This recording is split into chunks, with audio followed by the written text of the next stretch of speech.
Атыңыз кім? Асия, Нұрайым, Айкөкүл, Күнкөкүл, Айжамал, атыңыз кім? Пайғамбар саллаллаху алейхи вассалам бір жаш айымның алдында тұрған учурда атың кім деп сұрайды. Мынайча айтканда, күнөөкөр аял деген. Пайғамбар затының дары өзгөртті, кім деді? Жамиля деді. Сен қооздуксуң, коосуң деген. Көрдүңүзбү? Туура келбеген, өзүнө жагымсыз, кээде коомго жагымсыз, кээде ар ким ар кандай угула турган же сөгүш маанисин туюнткан аттарды динибиз өзгөртөт. Пайгамбарыбыз келгенге чейин жакшы аттар жакшы ат боюнча калган, бирок туура эмес түшүнүктөрдү берген, туура эмес маанилерди берген аттарды пайгамбарыбыз өзгөрткөн. Ошондуктан атыңыз маани бериңиз. Атыңызга, коюлган атыңызга маани бериңиз. Өзгөртүү маселесине дагы туура маселеде карашыңыз керек. Эми сен коомчулуктун мындай маселесин карасаңыз, эркектер отуруп сүйлөшүп калса эле атына маскара кылат, семизирээк болсо кыжаалат кылып сен семизсиң деп семиздигин асылат, арык болсо арык. Ошол маселелерге не кылат? Шылдың маселесинде кээде ал семиз болуп калышы үчүн семиз десе, баягы кыжаалат болуп атабы, сарсана болуп атабы. Мусулманды кыжаала сарсана кылышка сенин акың жок.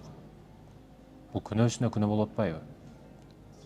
Көз белгилери менен шылдың кылып, атын шылдың кылып, мынау келди деп.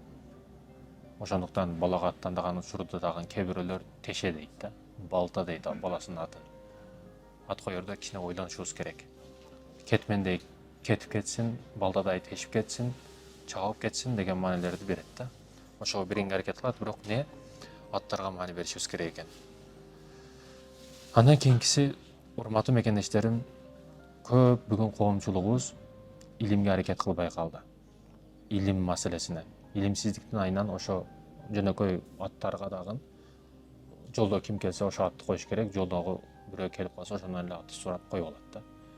Же түшүнүк жоктугунан аң сезим ушунчалык төмөндүгүнөн каалаган атты коюп кое берет. Бирөө бар эле Далбай уулу деди да аты. Далбай уулу десе бардыгы ошол университетте бардыгы күлөт эле.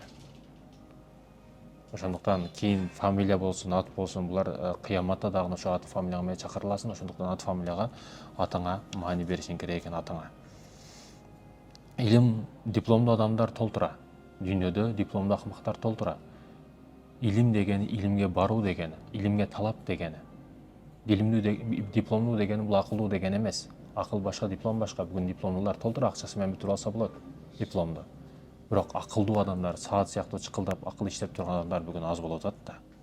Ошондуктан акылга, ошо илимий мажлистерге көбүрөөк барганын аракетин кылышыбыз керек экен.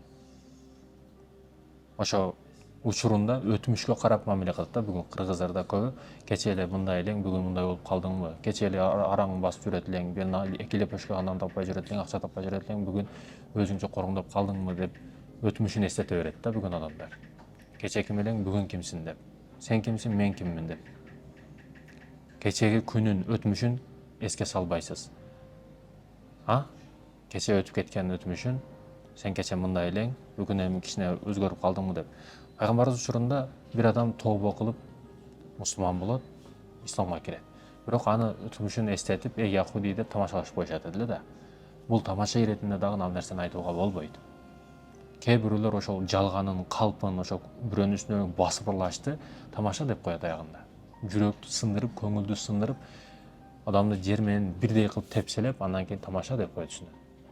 Тамаша бул башка нерсе. Жалган аралашпаса, акыйкат нерсе айтылса, бул тамаша. Бирок сен ал жерде тамашанын дагы белгилери бар. Үстүнөн күлбөйсүн, бирөөнү шылдың кылбайсың, жыныстык авреттерди айтып күлтүрбөйсүн. Бүгүнчү бири-бириге адамдарды ат коюп атат, сен мындайсың, ыйык аттарды Мухаммад деген атты Муха деп алган, Бекназарды Бек деп алган. Мындай кыскартканда да туура кыскартпайт кээ бирөөлөр. Улуу ысымдарды, Ибрахимди Ибо деп алат. Ибрахим деген ол пайгамбардын аты сонун, Ибо деп алат. Ошондуктан кыскартканда дагы кээ бир улуу аттарга этият болушубуз керек экен. Кээ бирөөлөр күнөө кылат өтмүштө. Өтмүшүндө күнөө бар, бирок аны эч кимге айтпаш керек да. Азыр эркектерчи бири-бириге күнөөлөрүн айтып берет. көлдүн жээгинде пляжга барсын, эс алганы барсын, тоолорго чыксын, эркектер 15-6 эркек чогулуп отуруп калса эле бири-бириге мен мына кыз менен жаттым, азыр мына ойношуу менен жүрөм, мына кыз менен жүрөм деп айта берет да. Ал айтышың эртең сени келип колуң кармашы менен деле, сени көрүшү менен деле не сени кылган күнөөлөрүң эсиге түшө берет да. А бул мына менен жүргөн, мына менен жүрөт, азыр мына мындай кылдат деген нерсе түшө берет да. Ошондуктан не өтмүштөгү күнөөлөрүңдү, каталарыңды башка досторуңа кимге болсун айтпа. Кудай жашырып койгон күнөөңдү, Кудай ашкере кылбай жаткан күнөөлөрүңдү неге сен ашкере кылышың керек? Ошондуктан өтмүштөгү ката кемчиликтиңди ачпагын, адамдарга шерменде болосуң. Эртең күн келет, дудук дагы сүйлөп баштайт. Мына сүйлөбөйт, баары айтсам болот, эч ким айта албайт деши мүмкүн, бирок ошол дагы сүйлөй баштайт. Ошо маселелерди ойлонуп кой. Жаман күмөн эң жаманы. Жаман күмөндөрдөн этият болушубуз керек. Жаман күмөн не дегени? Мисалы, бир окуядан 2 түшүнүк алсак болот. Сиз бир түшүнүк алып атасызбы? Демек бул жаман күмөн.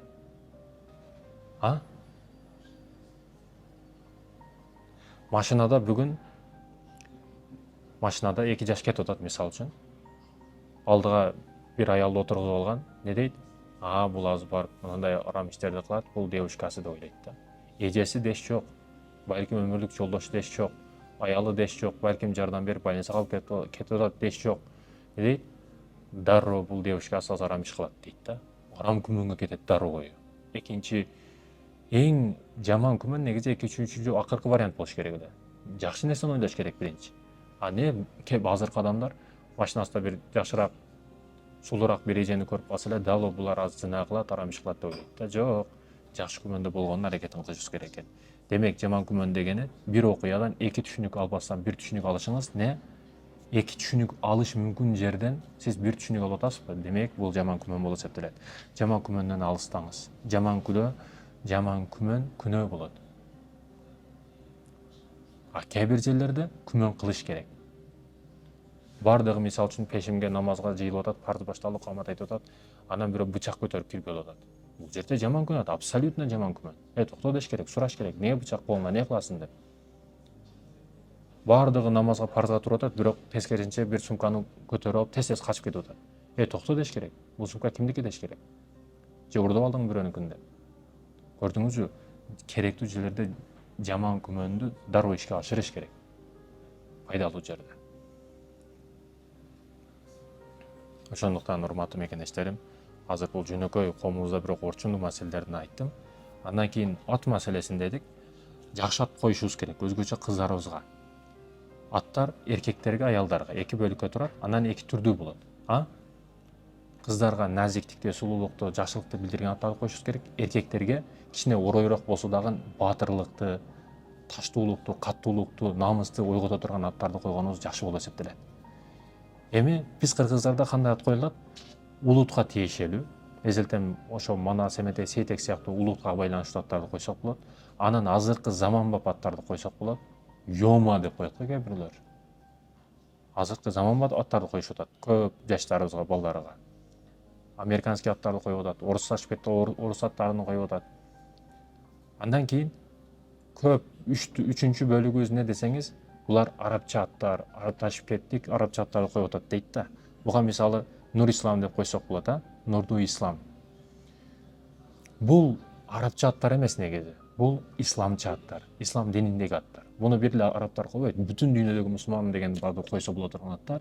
Абдуллах, Абдурахим, Абдурахман бардык аттар. Мухаммад, Ибрахим, Исмаил, Исхак, Якуб, Яхья. Ушул аттар койсок боло турган аттар экен.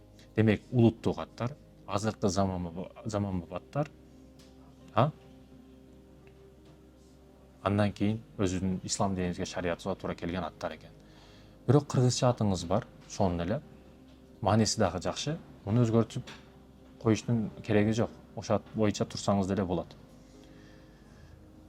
Нарк, сулуулук, жумшактык сыяктуу касиеттерди чагылдырган аттарды кыздарыбызга беришибиз керек.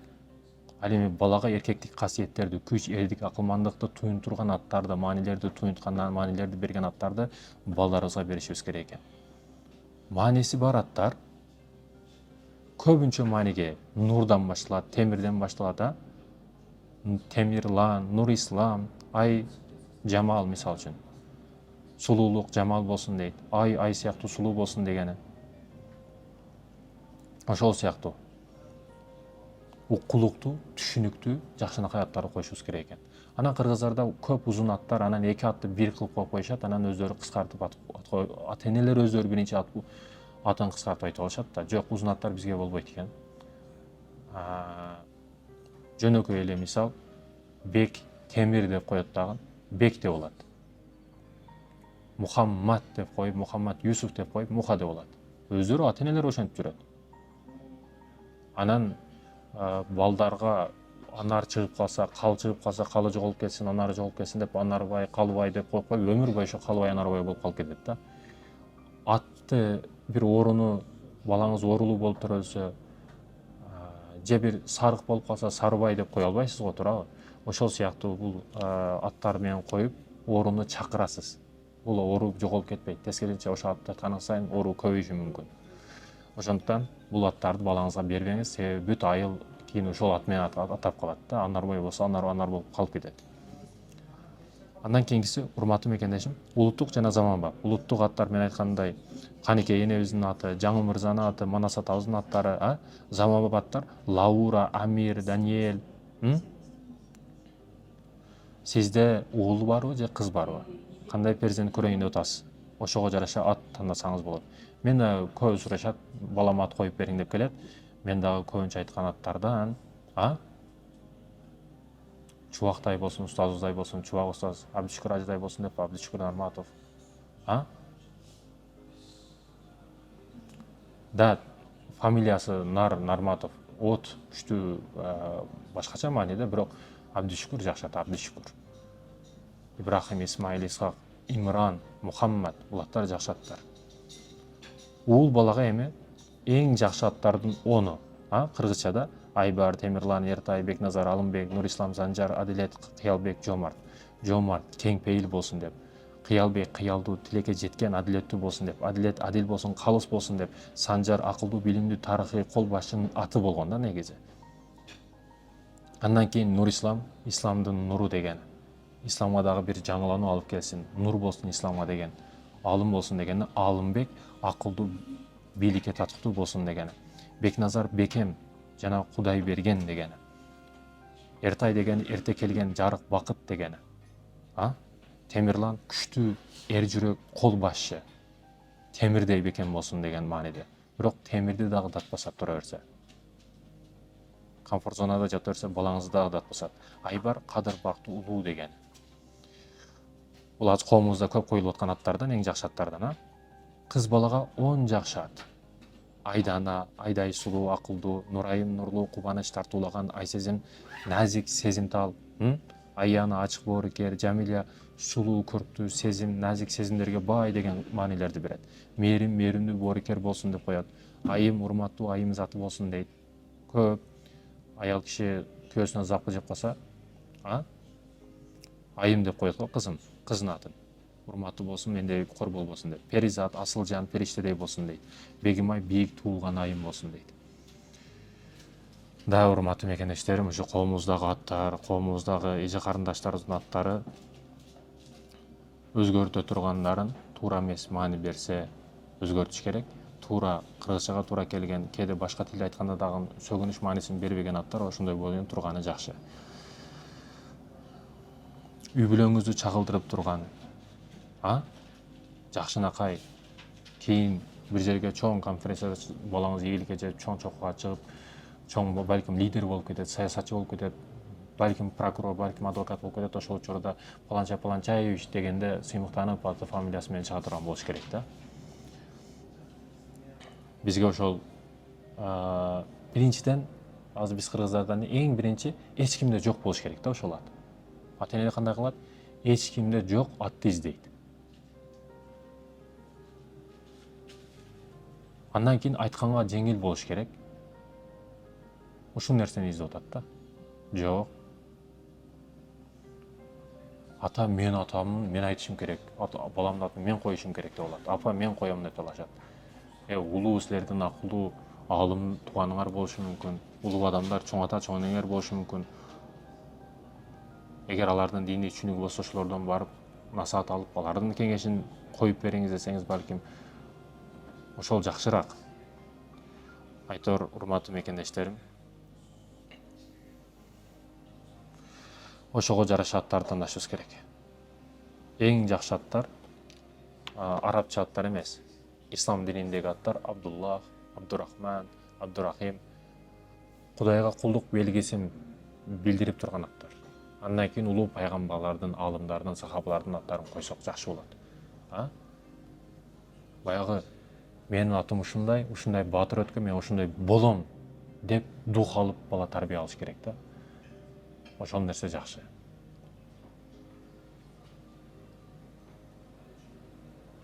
Ат менен сыймыктаныш керек. Балам, сенин атың ушундай, ушу атка ылайыктуу бол. Мындай адам өткөн. Ошого ылайыктуу болушуң керек. Атың затыңа туура келип туруш керек дегендей болушуңуз керек да. Анан Толик, Толя, Саша Белый ардеки аттарды коюп алып, ойлонушубуз керек бул маселени. Алтын башыңыздар аман болсун, балдарыңыздар көп төрөлсүн, жакшы аттар насип этсин. Ассаламу алейкум ва рахматуллахи ва баракатух.